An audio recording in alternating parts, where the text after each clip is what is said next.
This is the Ezra Walk and Talk. This is the workout edition. We watched Claressa Shields last night. I sent a tweet out after the fight, or maybe like right at the end. And I said, Claressa Shields is like Klitschko, Wladimir Klitschko. As in, she's a great fighter, but there's not any other great fighters in her weight at this era to really prove how great she is. Now, that was a mixed bag of reactions on how to take that, right?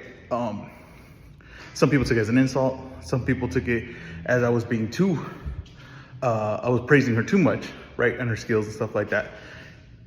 And it's very interesting how, you can perceive that, right? But that just shows that usually on these arguments, no one really ever rides the middle.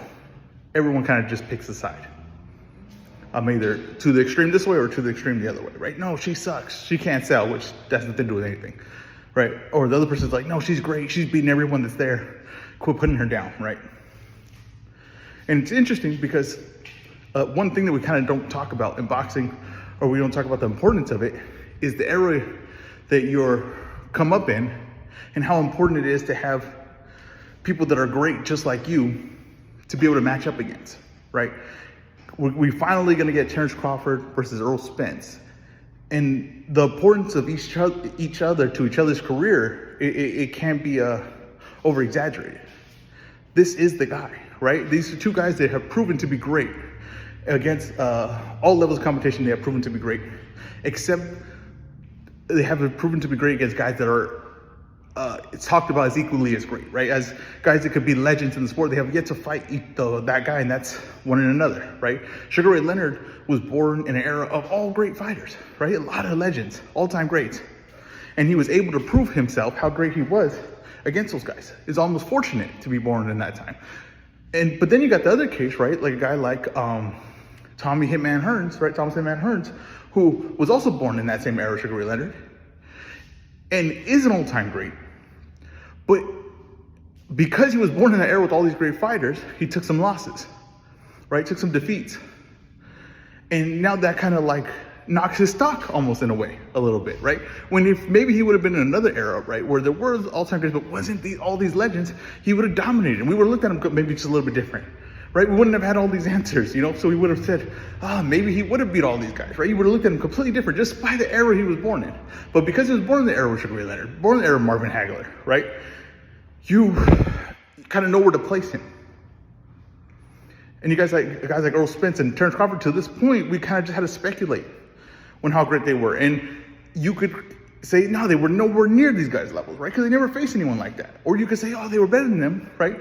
Now, I think that's a ridiculous thing to say because, hey, you never fought guys at that level, how can you say that? But you could say that and, there's nothing to match them up or measure them up to. So when Terrence Crawford and Errol Spence get in the ring, we will know which one of them is the great of this era and which one of them is going to enter the conversations with all those other names that I mentioned. Claressa Shields just happens to be a great, great fighter in an era that doesn't produce great fighters for women's boxing at those weight classes. If she was a few pounds lighter, it'd be much better for her career because she'd be able to fight Katie Taylor, Amanda Serrano, Alicia Bumgarner, Mayer, names like that with skill level that is a little bit higher level because the levels that Claressa has fought, if you look at the skill level, I don't think anyone will call them great fighters. Now, Savannah Marshall's a good fighter. But why I call her Klitschko is because Savannah Marshall's kind of like her Samuel Peters. Samuel Peters is not a great fighter. He's not a high-level fighter. But he was a good fighter in that era compared to the other fighters. People don't really think about that you need this competition. You need to have other greats around you to kind of solidify your career and who you are as a fighter. And a lot of people can be born in an era and be an all-time great, but not have the fighters to prove it against.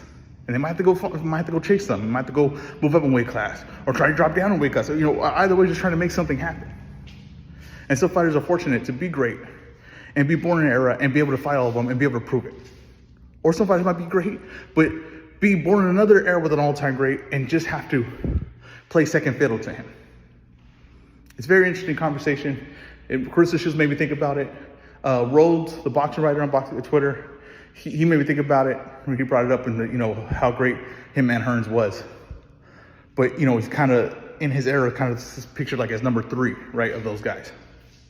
It's just very interesting to me. This has been the Ezra Walk and Talk.